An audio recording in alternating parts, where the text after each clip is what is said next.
Putz, cara, essa história é louca. Eu não contei pra você a história? Não. Não? Não contei, cara? Cara, que loucura. Putz, loucura agora. Bom, eu tenho... Eu conheci Deus porque eu queria ficar rico. Olha que loucura. Eu queria ficar mais rico. Né? Então, mais rico no sentido de, putz, eu já tinha um negócio, eu tava crescendo, tinha grana. Quando eu falo rico, cara, putz, é que eu uso uma palavra simples para tentar exemplificar o que é isso. Mas eu não sou um cara... Eu não costumo usar as palavras, falar que eu sou rico. Eu nunca falo isso, tá? Inclusive, não gosto que falem isso. É que tu é o primo rico, né? Mas sabe que eu queria tirar o rico do nome? Eu queria deixar só primo. Eu queria deixar só primo no nome. Mas por questões de SEO, acho que não seria uma boa hoje. Mas eu gostaria de tirar o rico do nome e ficar só com o nome primo. Mas no caso de Deus, assim, eu comecei a ler a Bíblia porque descobri que existia um livro lá dentro cheio de conselhos para empreendedores e para várias outras pessoas também, né? Que era o livro de Provérbios, né? Escrito pelo rei Salomão e tal. Muito legal. E aí eu li esse livro por quase 2 anos, né? Com vários conselhos sobre o negócio. E aí, ao longo do caminho, eu fui começando a me questionar sobre várias coisas, né? E eu tinha alguns amigos que eram muito próximos de Deus. E aí eles sempre davam boas respostas. Eu comecei a me instigar com isso. E eu comecei a pensar logicamente, não espiritualmente, que se Deus existisse, seria ótimo. Porque, logicamente, existe muito mais sentido na vida quando você descobre que existe algo depois.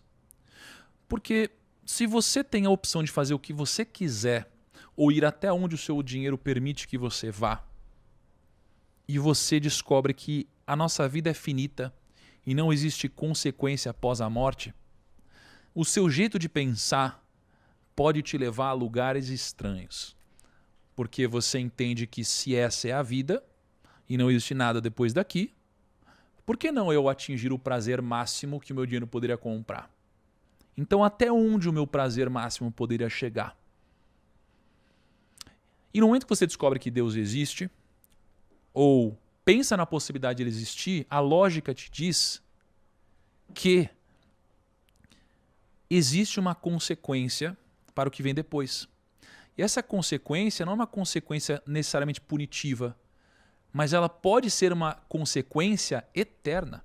E em existir uma eternidade, eu prefiro acreditar que faz sentido eu viver uma vida melhor. Não é mesmo? Pelo menos na concepção de quem acredita no que vem depois.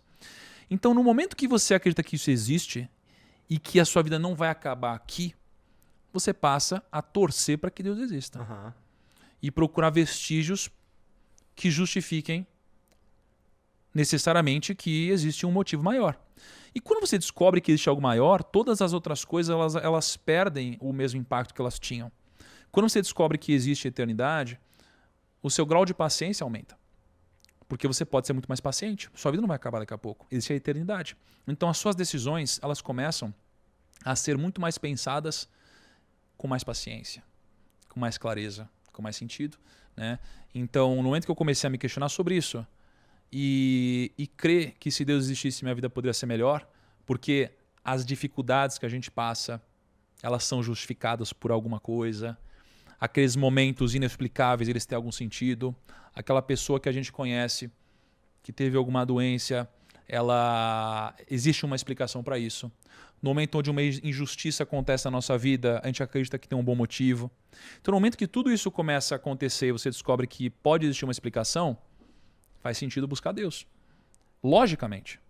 Então, eu comecei a logicamente buscar Deus. E para pensar. Você tem muitas pessoas que falam de forma ilógica sobre Jesus. Porque tem gente que fala, Jesus é gente boa. Mas essa pessoa não acredita em Deus nem em Jesus. Mas se a pessoa diz que Jesus é gente boa, ela não pode esquecer que Jesus disse que era Deus. E se Jesus disse que era Deus de fato, ou ele era um mentiroso, ou ele era um louco, ou ele era Deus. E se era um mentiroso, alguém que chama Jesus de uma pessoa gente boa, não pode chamar um mentiroso de gente boa. Dificilmente vai chamar um louco de gente boa. Então, naturalmente, ou esse cara é Jesus, ou existe uma contradição na falta de conhecimento dessa pessoa. Então, quando você começa a olhar para o sentido lógico das coisas, Me parece fazer sentido que Deus existe. Mas eu sou um cara muito pragmático. E mesmo fazendo sentido que eu gostaria que Jesus existisse, por exemplo, ainda me faltava alguma coisa a mais. E aí tem uma passagem na Bíblia dizendo algo do tipo, tal pessoa viu o milagre e aí passou a crer. Eu falei, se está escrito na Bíblia, e a Bíblia é de fato esse grande manual, e alguém precisou ver para crer, eu sou esse cara. Então eu quero ver para crer. E se ele não me mostrar que ele existe, eu não vou crer. E aí a culpa não é minha, a culpa é dele. E faz sentido, não é? Por que eu vou crer em algo que eu gostaria que existisse, mas não me parece logicamente ser concreto? Porque eu realmente parei pra pensar nisso e, pô, não sei, hein? Acho que eu preciso agora, tá faltando só pra eu crer mesmo de verdade, só tá faltando ver. Deve ter sido isso que tu sentiu. Foi isso, cara. E não necessariamente ver, mas eu queria uma resposta. Porque eu comecei a refletir logicamente. Se eu sou um cara que hoje falo com 20 milhões de pessoas, eu tive essa vida e ainda vou ver muita coisa, seria um desperdício de tempo para Deus não me mostrar que Ele existe. Porque quanto mais tempo eu passo sem acreditar que Deus existe, levando em consideração tudo que está escrito e o grande propósito das coisas, seria uma perda de tempo, inclusive, para Deus não me mostrar que Ele existe, na minha concepção limitada, né? E aí, um amigo meu me sugeriu uma coisa e eu cheguei para Deus, ou seja lá o que era na época, que eu ainda não tinha essa clareza, né? Ou essa crença. Eu falei, Deus. E eu falei de um jeito muito menos político do que isso.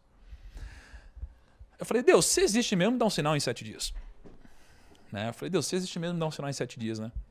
Só que eu falei com palavrões no meio e o caramba. Tava assim, puto, tava passando por um momento eu não tava um momento tão assim, mas eu falei, cara, porra, cara, eu falei um monte de palavrão, eu falei, meu, na boa, se existe mesmo, cara.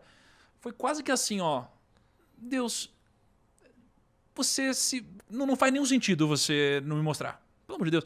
Eu falei, em 7 dias me mostra. E claro, assim, é que eu falo isso, minha visão mudou muito, mas na época eu tinha uma visão extremamente limitada sobre o que era isso, né? E aí, 7 dias, Deus. E aí, pô, passou 7 dias e ele não apareceu, cara. Eu falei, então Deus não existe, né, cara? Então Deus não existe, Deus não me mostrou em 7 dias. E aí no 8º ele mostrou. Só de sacanagem, não vai ser do jeito que você quer. Exatamente. No 8º ele se mostrou, isso aconteceu. E aí eu fiquei me questionando por que isso aconteceu. Por que no 8º dia e não no 7º? Porra, cara, eu pedi 7. Né? E a conclusão aqui é que Deus ele quis mostrar que existia, mas que as coisas não acontecem no meu tempo, e sim no dele. Não é? Então isso daqui partiu de uma busca lógica,